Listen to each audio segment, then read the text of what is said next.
जितने आस्था चैनल पर कथा सुन रहे हो, जितने फेसबुक और यूट्यूब पर सुन रहे हो, बहुत सावधानी से सुनना। 3 तरह की दुर्वा होती है महाराज। कितने तरह की? एक सिंगल बट की, एक डबल बट की और एक श्वेत। जिस बेटा और बेटी का विवाह नहीं हो रहा, बहुत प्रयास कर लिया, सफेद वाली दुर्वा को लेकर उसका बट बनाइए। 7 दुर्वा को लेकर बेटा बेटी का हाथ लगवाकर चतुर्थी के दिन चंद्रमा पे से 7 बार घुमवाकर गणेश जी का जो दांत टूटा हुआ है उस साइड पर दुर्वा को लगवा दीजिए। 3 से 4 महीने में बेटा बेटी का विवाह पक्का हो जाता है। चंद्र गणेश का स्मरण करें, बाल चंद्र गणेश का स्मरण करिए। ये सफेद दुर्वा जो है, जिसको पथरी की बीमारी होती है ना, उसको ऑपरेशन की जरूरत नहीं पड़ती। जहाँ पर पानी का स्रोत रहेगा, जलाशय रहेगा, कुआं रहेगा, बावड़ी रहेगा, वहां सफेद दूबा लगती है। उस दूबा को लाओ, गणेश जी को समर्पित करिए, बालचंद्र का स्मरण करिए। उसी दूबा को चबा चबा कर दांत से खाना चालू कर दीजिए। 15 दिन में पथरी बाहर हो जाती है। भगवान श्वेत दुर्वा का इतना परिवार, जिनकी चित्तवृत्ति, जिनका मन, जिनका विचार, जिनकी दृष्टि, जिनका भाव विद्या अध्ययन में नहीं लगता हो, मन उचिष्ट हो जाता हो, खेलने में ज्यादा लगता हो, बच्चे चिड़चिड़े हो जाते हो, या चित्तवृत्ति कैसे भी भगवान में लग नहीं रही हो, या आपका भी मन भगवान की सेवा में नहीं लगता हो, दौड़ दौड़ के वही व्हाट्सएप में चले जाए, मोबाइल में चले जाए, फेसबुक में चले जाए, यूट्यूब पर चले जाए, कहीं थोड़ी सी देर के लिए कथा सुनने का मन करे फिर मन भटक जाए, या पढ़ने का मन करे कि अब मैं पूरी शिवपुराण में भी घर में पढ़ूंगी, या मैं भागवत पढ़ूंगी, या मैं रामायण पढ़ूंगी, और 2 दिन तो लेके बैठी, तीसरे दिन से मन में फिर वो उचिष्टपन आ गया कि कहाँ बैठ गई, मैंने कहाँ नियम ले लिया। तो ये जो चित्तवृत्ति में आ जाता है, मन उचिष्ट हो जाना, चाहे विद्या से हो जाए बच्चों का, चाहे किसी कार्य से हो जाए, मन की उचिष्टता में भी। रुद्राक्ष बड़ा काम का है, यहां रुद्राक्ष की मूलता है। शहद में 9 मुखी रुद्राक्ष को डाल दिया जाता है शहद के अंदर, रात्रि भर उसको शहद में ही रखा दिया जाता है, और उस शहद को जब आप भगवान शंकर का स्नान कराने सवेरे के समय पर जल लेकर शिव जी के मंदिर जाती हो, तो सबसे पहले उस रुद्राक्ष को निकालकर शंकर जी की जो जलाधारी है उस पर रख दिया जाता है, और उस शहद को शिव जी पे चढ़ा दिया जाता है। उसी शहद को उठाकर लाया जाता है और बाबा का शुद्ध जल से स्नान कराकर, बाबा का पूजन कर कर, दूध दही जो भी आप समर्पित करना चाहते हो, पंचामृत आदि बाबा को समर्पित कर कर रुद्राक्ष और शहद को वापस लाया जाता है। उसी शहद को मात्र 11 दिन तक आप चाटना प्रारंभ कर दीजिए। आपको कोई नहीं कहेगा कि पढ़ने बैठो, आपकी चित्तवृत्ति स्वयं विद्या में लग जाती है, आपको कहीं जाने की जरूरत नहीं। रुद्राक्ष शंकर का वो अश्रु है, रुद्राक्ष मेरे बाबा का वो अश्रु है, रुद्राक्ष मेरे कालाधिपति का वो सुंदर अश्रु है, जिसके बल पर जीव सब कुछ प्राप्त कर सकता है।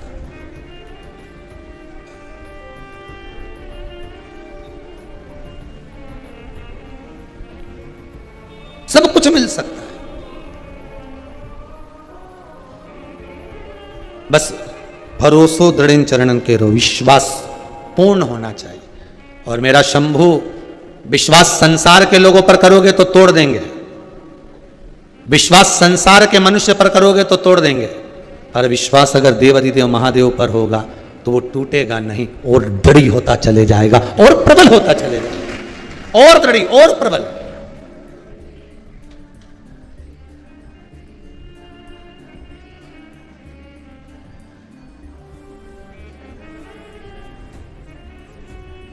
भगवान पर विश्वास रखो महाराज।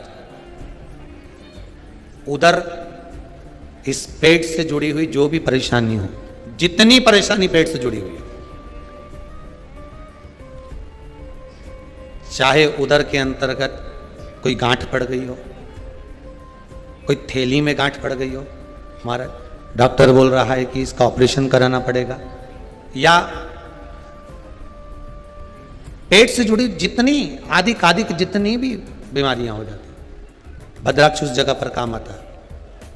केवल 3 दिन तक भद्राक्ष का जल, भद्राक्ष जो है पानी में उसको डाल दिया जाता है, भद्राक्ष का जल शंकर पर ना चढ़ाकर केवल अशोक सुंदरी वाली जो जगह होती है, आपको पहले भी वर्णन किया अशोक सुंदरी की जगह का, कि जैसे ये शिवलिंग है, ये जलाधारी है गौल, और इसके सामने जो चरण है जहां से पानी नीचे गिरता है बाबा का, उत्तर दिशा की ओर जाता है, तो बीच में एक मोटी सी जो लाइन होती है वो अशोक सुंदरी की जगह होती है। भद्राक्ष का जो जल होता है वो शंकर पर न चढ़ाकर अशोक सुंदरी वाली जगह पर चढ़ा दिया जाए और उस जल को झेल कर लाया जाए, और उस जल का पान, अगर उधर में कितनी भी प्रॉब्लम चल रही हो, उधर में जुड़ी हुई कितनी भी परेशानी चल रही हो, मात्र 3 दिन भी अगर भद्राक्ष का पानी अशोक सुंदरी वाली जगह पर करके देखेंगे तो बाबा कुबेर भंडारी वैसे ही भंडार भर देगा।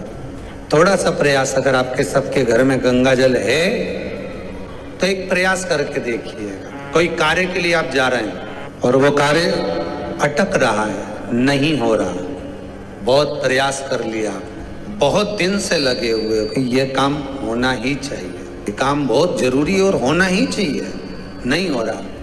एक कटोरी में गंगा का जल निकाल लीजिए और कटोरी में गंगा का जल निकाल कर तुम्हारे घर में एक सिक्का पड़ा हो, 1 रुपया, 2 रुपया, 5 रुपया, कोई सा भी एक सिक्का पड़ा हो, जो भी सिक्का पड़ा हो, कुंदकेश्वर महादेव का नाम लेकर, जहाँ परिंडा होता है, पानी का मटका होता है, पितरों का स्थान होता है, हंडा भरते हो, मटका भरते हो, उसके पास में उस कटोरी को रखकर 1 का सिक्का, 2 का सिक्का, 5 का सिक्का, 10 का सिक्का, जो तुम्हारे पास सिक्का पड़ा हो, जो भी तुम्हारे पास पड़ा हो, वो सिक्के को हथेली में लेकर कुंदकेश्वर महादेव का नाम लेकर उस कटोरी में डाल दीजिए और उस जल को नैनों से लगाकर आप काम के लिए निकल जाइए। वो काम आपका सफल होकर ही रहेगा, छूट नहीं सकता। गंगा के जल में वो बल होता है, और आप जो सिक्का डाल रहे हो वो ये समझ कर डालें कि कुंदकेश्वर महादेव को मैं गंगा में स्नान करने के लिए, हमारे यहाँ पहले हमने भी देखा, आपने भी देखा होगा, किसी जब बारिश नहीं होती है या कोई काम अटक जाता है, जब बारिश, तो क्या करते थे पहले के जमाने में कि मंदिर को पैक कर दे, उसमें पानी भर दे शंकर जी के ऊपर। आपने कई जगह देखा होगा, उसमें शिव जी को डुबा, तो किसके लिए डुबाते थे? कुंदकेश्वर महादेव के। ये नियम है कुंदकेश्वर महादेव का। ये कुंदकेश्वर महादेव को उस कटोरी में, उस बाटकी में सिक्के को, और फिर जब आपका काम हो जाए, आप जिससे मिलने गए हो, जिससे काम की बात करने गए और काम हो गया, तो वो जल ले जाकर सिक्के के साथ, सिक्का तो डालो मंदिर में, कहीं दान पेटी आदि में, और वो जल भगवान कुंदकेश्वर के नाम से शिव जी को समर्पित कर दो।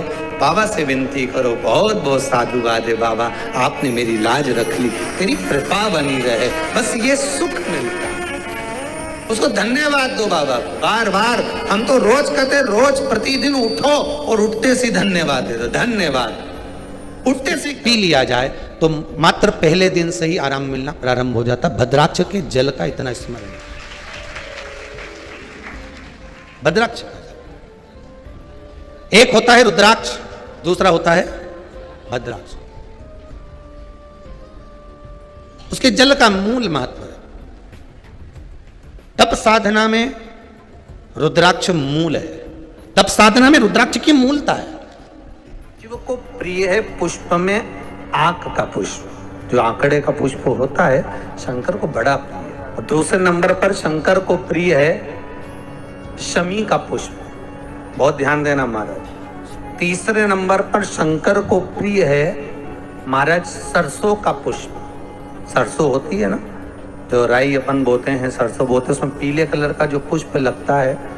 हमारा तो निवेदन रहता है, जब तक सरसों आए तो प्रयास करा करो कि सरसों के 108 पुष्प शंकर भगवान पर चढ़ाना प्रारंभ कर दो। महाराज ये पक्का है कि वर्ष भर कोई बड़ी बीमारी आपको घेर नहीं सकती, अगर सरसों के फूल शिव को चढ़ रहे हैं तो।